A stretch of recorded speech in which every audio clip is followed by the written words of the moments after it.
আমাদেরকে সবচেয়ে ভালোবাসেন আমাদের রব আল্লাহ। সত্যিকারের ভালোবাসার ডেফিনেশনটা হচ্ছে যে আপনি নিঃস্বার্থভাবে কাউকে ভালোবাসেন। আমাদের আশপাশে যারা আছে, যারা হালাল, ইভেন হালাল, আমার মা, আমার বোন, আমার বাবা, আমার স্ত্রী, আমার ছেলে, আমার মেয়ে, এদেরও যদি কখনো স্বার্থে আঘাত পড়ে, দেখবেন সেও আপনার পাশ থেকে সরে যাচ্ছে। এমন হয়নি কখনো? আপনার বন্ধু, আপনার ব্যবসার পার্টনার, আপনার বস, আপনার কলিগ, ওদের স্বার্থে আঘাত হলে ওরাও সরে যাচ্ছে পাশ থেকে, জিগরি দোষ সরে গেল পাশ থেকে, হয় না এমন? ভালোবাসা দুই প্রকার, বলেন কয় প্রকার? আমার সাথে বলেন, এখানে শেষ করে দিব 10টা মিনিট। ভালোবাসা কয় প্রকার? একটা হচ্ছে নিঃস্বার্থ ভালোবাসা। কি স্বার্থ? কোনো স্বার্থ নাই, নিঃস্বার্থভাবে ভালোবাসা। একটা হচ্ছে কোনো না কোনো স্বার্থ জড়িত আছে এমন ভালোবাসা।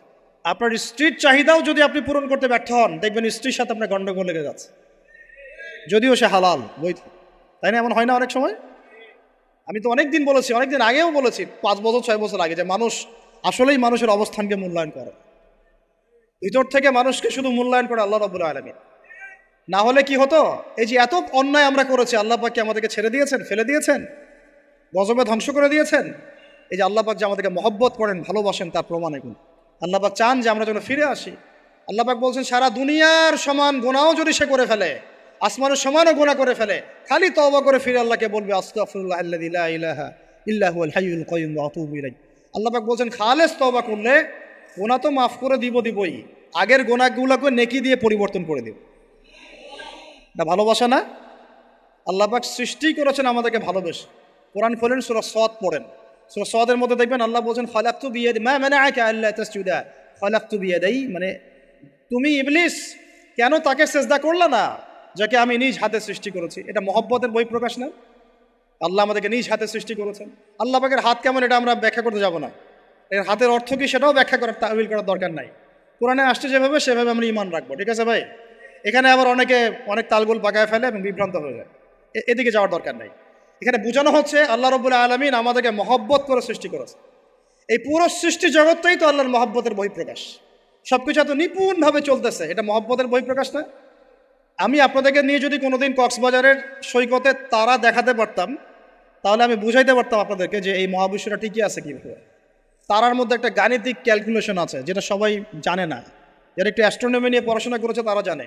আপনার আপনার মানে মাথার বিবেকই উল্টায় যাবে যে এত সূক্ষ্মভাবে কিভাবে আল্লাহ রাব্বুল আলামিন এই মহাবিশ্ব সৃষ্টি করলেন।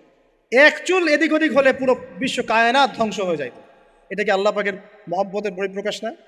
আল্লাহ পাক তো বরং বলেছেন পুরো সৃষ্টি পরিবারটাই আল্লাহর আল্লাহর পরিবারের অন্তর্ভুক্ত, সুবহানাল্লাহ। এমনকি আল্লাহ পাক আমাদেরকে বলেছেন, তোমরা জমিনবাসীর সবার উপর রহম করো, ইরহামু মান ফিল আরদ ইয়ারহামুকুম মান ফিস সামা। তোমরা সবার উপর রহম করো, দয়া করো। দয়া রহম এটা তো মহব্বতের একটা অংশ।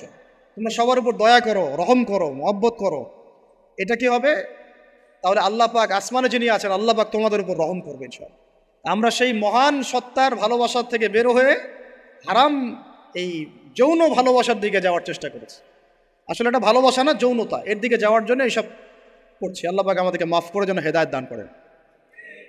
আল্লাহ পাক কত ভালোবাসেন এটা নিয়ে বলতে গেলে আজকে রাত শেষ হবে।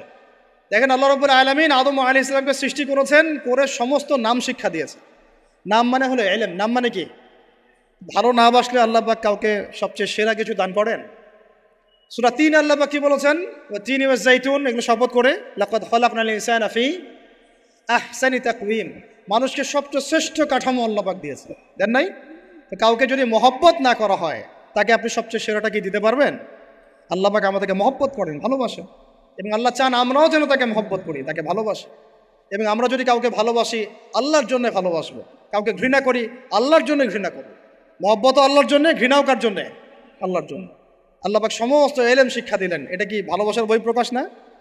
নূহ আলাইহিস সালামের কওম দীর্ঘদিন আল্লাহর কথা শোনে না, আল্লাহ পাক সবর করলেন, ধৈর্য ধরলেন, গজব দিলেন না, শেষ পর্যায়ে গিয়ে আযাব দিয়েছেন। এই যে আল্লাহ পাক সুযোগ দেন, সময় দেন, এটাকে আল্লাহ পাকের ভালোবাসা, দয়া না? এরকম প্রত্যেকটা কওমের ক্ষেত্রে হয়েছে।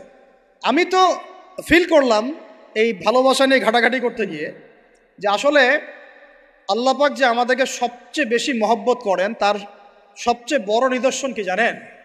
আমাদের কাছে আল্লাহ রাব্বুল আলামিন আল কোরআনের মতো কিতাব নাজিল করেছেন, আর আমাদেরকে আল্লাহ পাক নবী মুহাম্মদ সাল্লাল্লাহু আলাইহি ওয়াসাল্লামের উম্মত বানাইছেন। আল্লাহ পাক যে নবী মুহাম্মদ সাল্লাল্লাহু আলাইহি ওয়াসাল্লামকে এই দুনিয়াতে পাঠিয়েছেন না, এটাই সবচেয়ে বড় মহব্বত, সবচেয়ে বড় রহমত। কারণ তার সুন্নতে এমন কিছু নাই যেটা আপনি খুঁজে পাবেন না।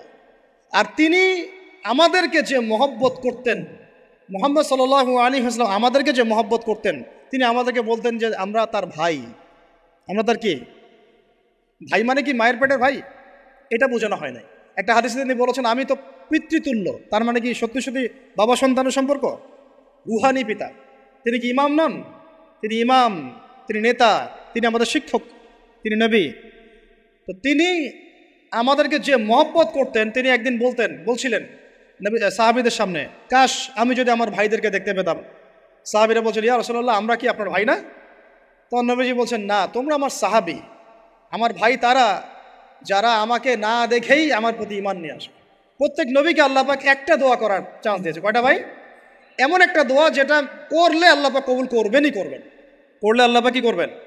অবশ্যই কবুল করবেন। নবী সাল্লাল্লাহু আলাইহি ওয়াসাল্লাম বলছেন যে সমস্ত নবী এই দোয়াটা পৃথিবীতে করে ফেলেছে। আমি এই দোয়াটাকে মুলতবি রেখেছি যে কাল কিয়ামতের মাঠে আমি আমার উম্মতের জন্য সুপারিশ করবো ইনশাআল্লাহ। এবং নবী সাল্লাল্লাহু আলাইহি ওয়াসাল্লামের সুপারিশে বহু কবিরা গুনাহগার মুসলমান যারা জাহান্নামের ফয়সালা হয়ে গেছে, তাদেরকে আল্লাহ পাক কিছুটা শাস্তি ভোগ করালে হলেও আবার জান্নাতে নিয়ে আসবে। তিনি আমাদেরকে মহব্বত করেন না? করতেন না? চিন্তা করে তাহলে আমরা তার দিনকে কি মহব্বত করলাম, আমরা তার হুকুম হাকামের বিধিবিধান সুন্নতের কি মহব্বত করলাম, চিন্তা করেন। একটা হাদিসে নবীজি স্পষ্ট করে বলছেন এটা আমাদের জন্য একটা কষ্টি পাথর। এটা একটা কি কষ্টি পাথর। তিনি বলছেন, লা ইউমিনু আহাদুকুম, তোমাদের মধ্যে কেউ মুমিন হইতে পারবে না। কি হইতে পারবে না? মানে প্রকৃত মুমিন হইতেই পারবে না তোমরা। হে আমার উম্মত, তোমাদের মধ্যে কেউ প্রকৃত মুমিন হইতেই পারবে না যতক্ষণ না হাত্তা আকুনা আহাব্বা ইলাইহি মিন ওয়ালিদিহি ওয়ালাদিহি ওয়ান নাসি আজমাইন, যতক্ষণ না আমি মুহাম্মদ সাল্লাল্লাহু আলাইহি ওয়াসাল্লাম তোমাদের কাছে নিজের কি সন্তান, নিজের বাবা মা এবং সমস্ত মানব জাতির থেকে বেশি প্রিয় না হচ্ছে।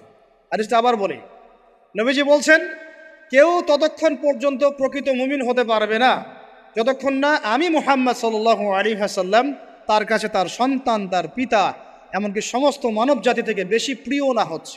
আর আমরা যারা আগামীকালকে এইটার প্রিপারেশন নিয়েছি, আসলে কি আমাদের কাছে নবী প্রিয় বেশি না আমাদের দুনিয়ার স্বার্থ বেশি প্রিয়?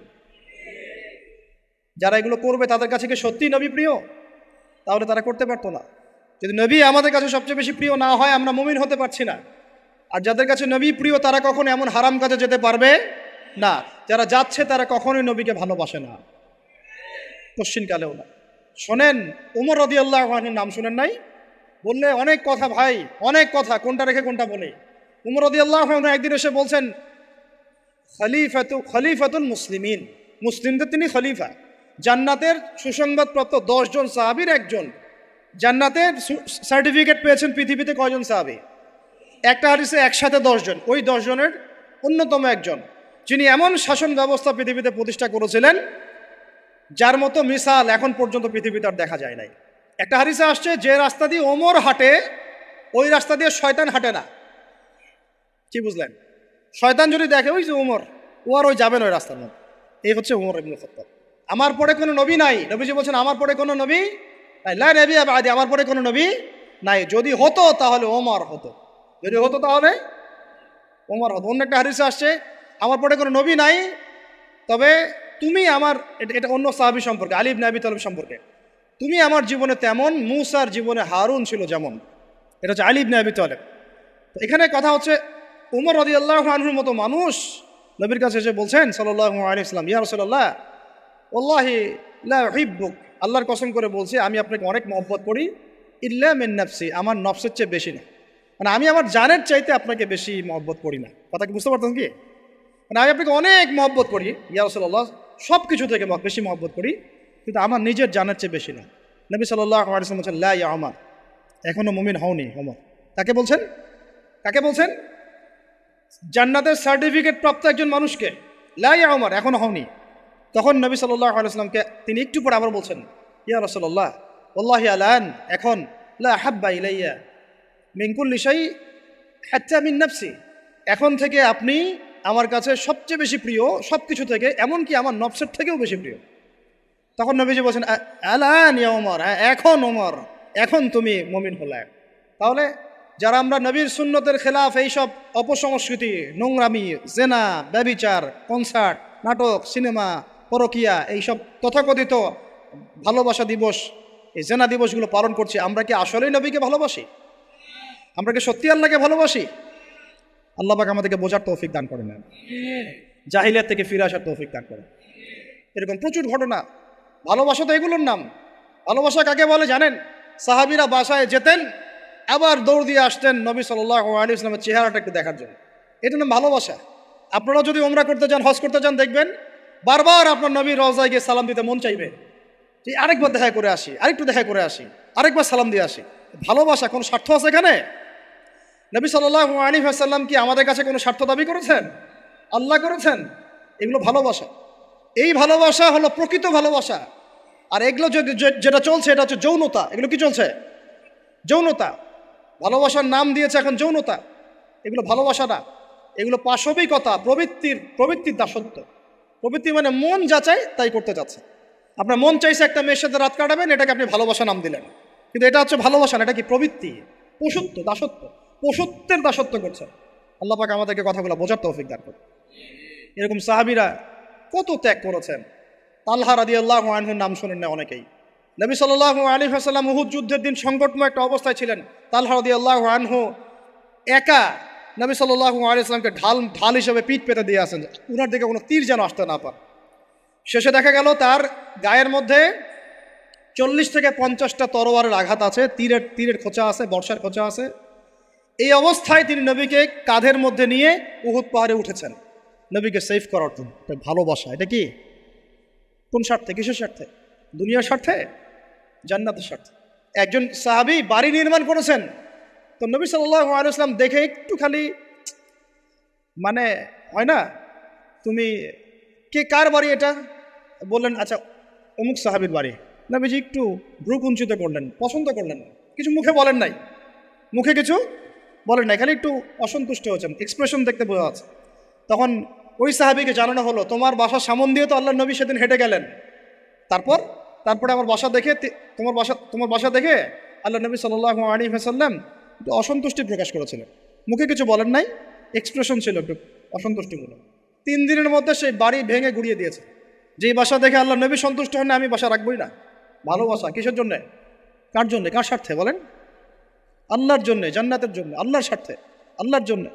কতগুলো বলে শেষ করবো আপনাদেরকে।